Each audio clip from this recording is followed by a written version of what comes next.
Congratulations. You made it. The enemy tried his very best to make sure you would not see this night. He threw sickness at you, he threw loneliness at you, he threw fear at you in 2025.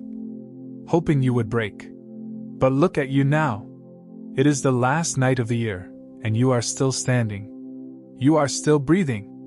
God is speaking to you right now, and He says, "Lift up your head, my son. Do not enter this new year looking down like a defeated man. You are marching into 2026 like a king.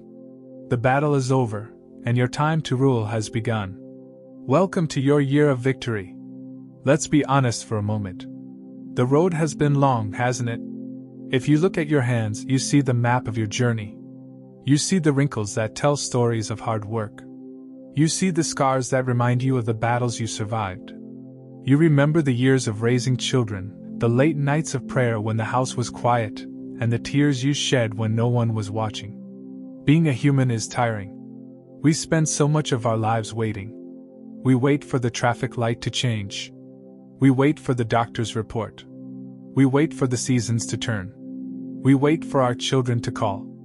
And sometimes, in the quiet of the evening, when the house is still, you might feel a gentle ache in your soul. It's not just loneliness, it's a homesickness. A longing for a place you have never been, but a place your heart knows is real. The Bible tells us that we are strangers and pilgrims on this earth. That explains why, no matter how comfortable our beds are, or how beautiful our homes are, we never feel completely settled. There is always a part of us looking at the horizon, waiting for something more. We are used to entrances in this life, aren't we? Think about the entrances you have made. Walking into your first job interview, nervous and shaking. Walking down the aisle on your wedding day, hearts pounding with promise. Walking into the hospital room to hold your first grandchild. Those were beautiful entrances. But they were earthly. They were temporary. The job ended in retirement. The wedding day turned into decades of marriage that saw both joy and sorrow. The children grew up and built lives of their own. But God is preparing an entrance for you that will never fade. Jesus said, "I go to prepare a place for you." He didn't say, "I might find a spot for you." He said, "I go to prepare a place." Think about that word, prepare. When you invite a guest to your home, what do? You clean the house. You cook the best food. You put fresh sheets on the bed. You turn on the porch lights so they can find their way in the dark. You prepare because you love them. You prepare because you want them to feel welcome.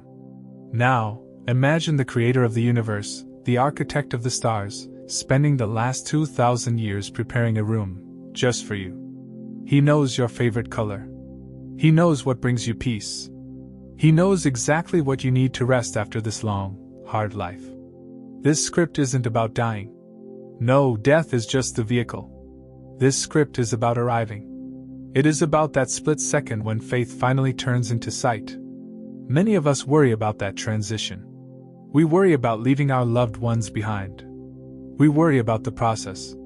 We feel the frailty of our bodies, the backaches, the slower steps, the medicine bottles on the counter. These things remind us daily that this tent we live in is wearing out. But let me tell you something that should bring peace to your spirit right now. The weaker you become physically, the closer you are to your strength eternally. Every gray hair is a receipt for a lesson learned.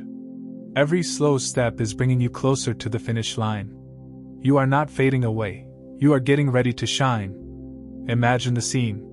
The world tells us that the red carpet is for movie stars and celebrities. They get the flashing cameras, the applause, the glory for a few moments. But heaven? Heaven has a different kind of red carpet. And it is rolled out for the quiet warriors. It is rolled out for the mother who prayed for her son for 30 years. It is rolled out for the man who worked honestly with his hands and never cheated anyone, even when he could have. It is rolled out for you.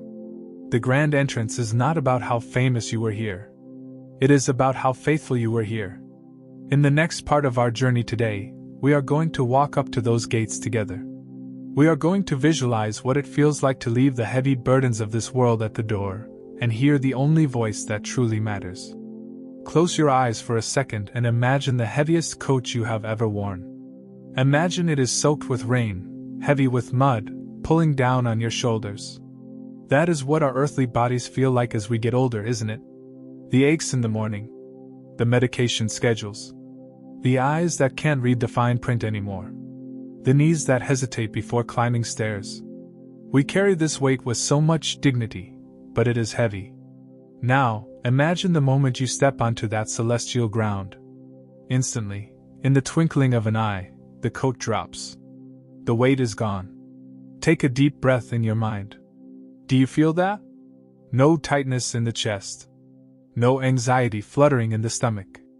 No sorrow sitting in the back of your mind. Just relief. The Bible speaks of a new body.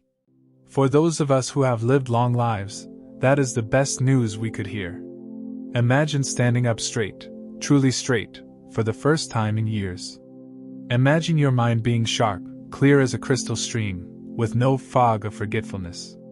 You aren't just entering a new place, you are entering a new state of being. You look down at your hands. The age spots are gone. The tremors are gone. You feel a surge of energy that you haven't felt since you were a child running in the summer fields. You are young again. Not just young in years, but young in eternity. And then, you look up. There it is. The entrance. We have read about the gates of pearl in Revelation, but reading it and seeing it are two very different things. It doesn't look like a fortress built to keep people out. It looks like arms wide open, waiting to bring you in. The light coming from inside isn't blinding, it's inviting. It doesn't hurt your eyes, it heals them. It's a light that feels like liquid love pouring over you. And as you walk toward it, you notice something wonderful. The silence of the world is gone. You know that hum of electricity we always hear? The sound of traffic, the buzz of news, the arguments on the television? It's all gone. Instead, there is a melody.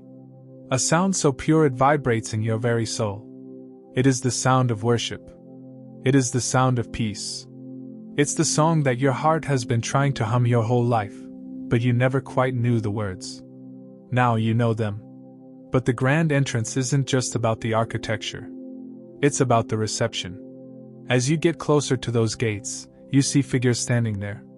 Who are they? Look closely. That smile, you know that smile. It's the mother you said goodbye to 20 years ago.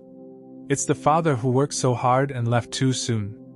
It's the spouse who held your hand until their last breath.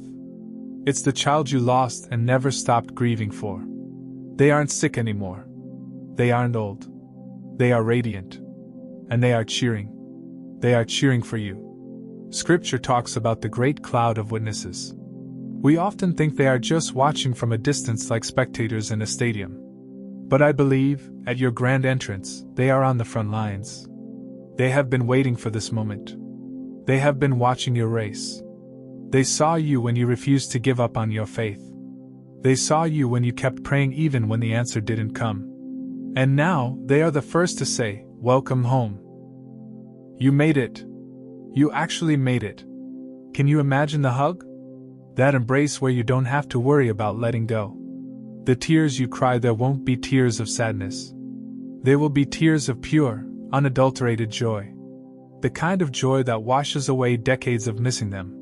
You realize in that moment, you didn't lose them. You were just separated for a little while. And now, the family is back together. The circle is unbroken. But as wonderful as this reunion is, the best part is yet to come.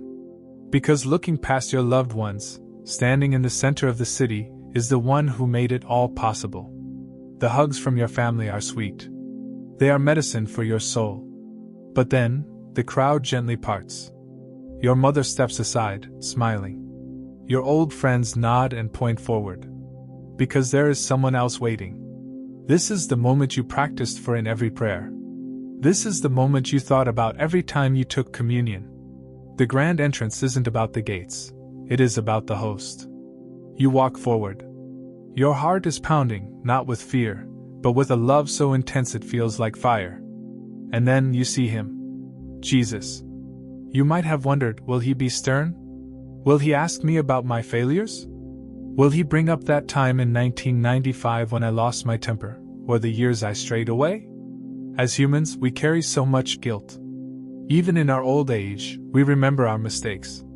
We worry if we were good enough. But as you look into his eyes, all those questions vanish. His eyes are not filled with judgment. They are filled with recognition.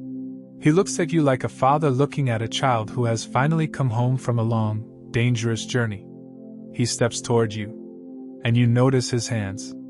The only man in heaven who still has scars. He kept them for you. He kept them as a reminder that your entrance was paid for. You didn't buy your ticket with your good works, he bought it with his life.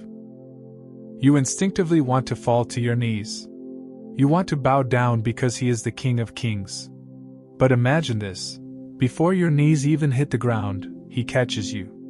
He pulls you into an embrace that holds the universe together. And then, he speaks. The voice that spoke the stars into existence speaks your name. Not sir or madam. Not Christian. He calls you by your name. The name he knew before you were even born. And he says the words you have been desperate to hear your entire life. Well done. Well done, my good and faithful servant. He doesn't say, well done, you famous person. He doesn't say, well done, you wealthy person. He says, faithful. He saw when you gave your last dollar to the church. He saw when you forgave the person who hurt you deeply. He saw when you kept your Bible open when your eyes were too tired to read. He saw it all. And it mattered. In that hug, the loneliness of the nursing home is gone. The silence of the empty house is gone. The pain of the hospital bed is erased. You are not just a guest here. You are the child of the King. And you are finally, truly safe. But the entrance isn't over yet. Because he has something to show you. Something he built specifically for you. He takes your hand and says, come, I have something to show you. You walk with him. And as you walk, you look around. You see, we often think of heaven as just clouds and singing. And while there is worship, there is also life. Real, tangible life. You pass by gardens that never have weeds.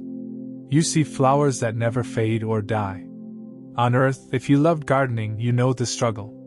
The back pain, the heat of the sun, the pests that destroy your hard work. But here, the ground cooperates. The nature sings back to you. And then you stop. He points to a place. Your place. Remember John 14? In my Father's house are many mansions. You might have lived in a small apartment on earth. Or maybe a house that was constantly needing repairs, a leaky roof, a broken fence, bills that never stopped coming. You spent so much of your life worrying about maintenance. But look at this home. It is perfect. And the most amazing part? It reflects you. God didn't just build a generic house. He built a home that fits your personality perfectly. Walk inside. Do you see that?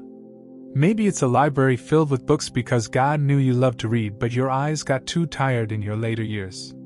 Now you can read for 1,000,000 years and your eyes will never strain. Maybe it's a workshop. You love to build things with wood, but your hands got arthritis and you had to put the tools away. Look at your hands now. Strong. Steady. You can pick up those tools again. You can create. Maybe it's a kitchen.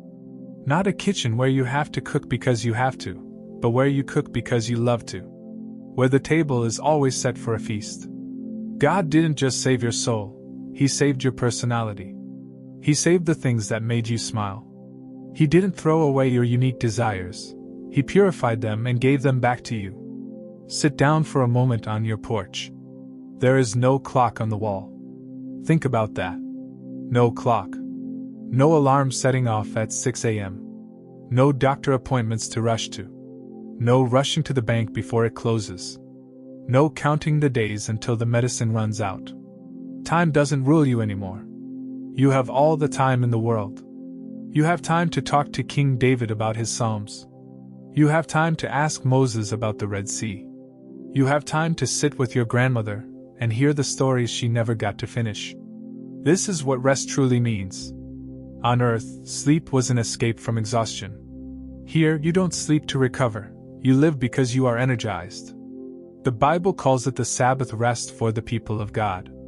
It is a deep, settling peace that says the work is done. The struggle is over. Enjoy the reward. And look at your neighbors. No locked doors here. No high fences to keep people out. On earth, we learned to be suspicious. We had to lock our doors at night.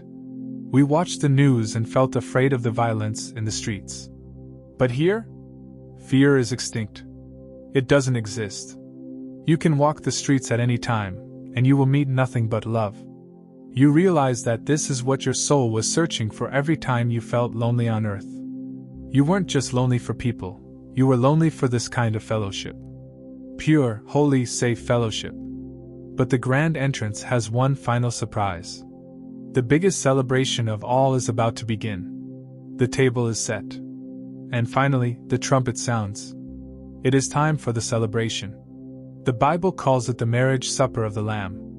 On earth, you might have eaten many meals alone. You might have sat at tables where there was tension or arguments. But look at this table. This is the family reunion of the ages. To your left might be a saint from the 1st century. To your right, someone you led to the Lord quietly years ago. And the food? It is the bread of life and the wine of the new kingdom. You will never hunger again. You will never thirst again. The laughter here is loud and genuine. There is no sorrow in the cups, only joy. And as you sit there, looking down this endless table of redeemed souls, you realize the most important truth of all. You are home. Not for a visit. Not for a weekend. Forever. The concept of forever is hard for us to understand now. We are used to things ending. Vacations end. Good days end. Lives end. But this has no end. The sun will never go down on this day. The joy will never decrease. You have stepped out of time and into eternity. The grand entrance is complete. Now, gently, open your eyes. Or just take a deep breath where you are sitting right now. I know. You are back here.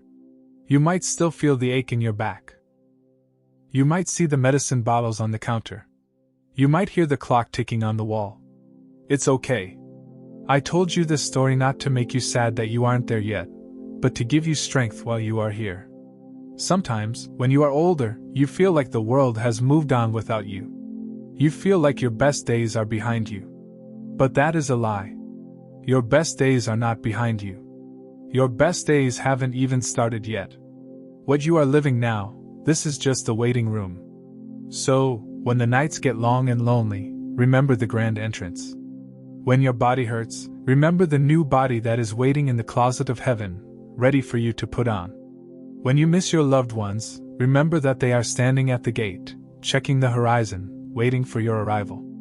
Hold on, dear pilgrim. Do not lose heart. Keep walking. Keep praying. Keep trusting. The door is already unlocked. The lights are on. And the Father is watching the road. You are closer than you think. Until that day comes, peace be with you.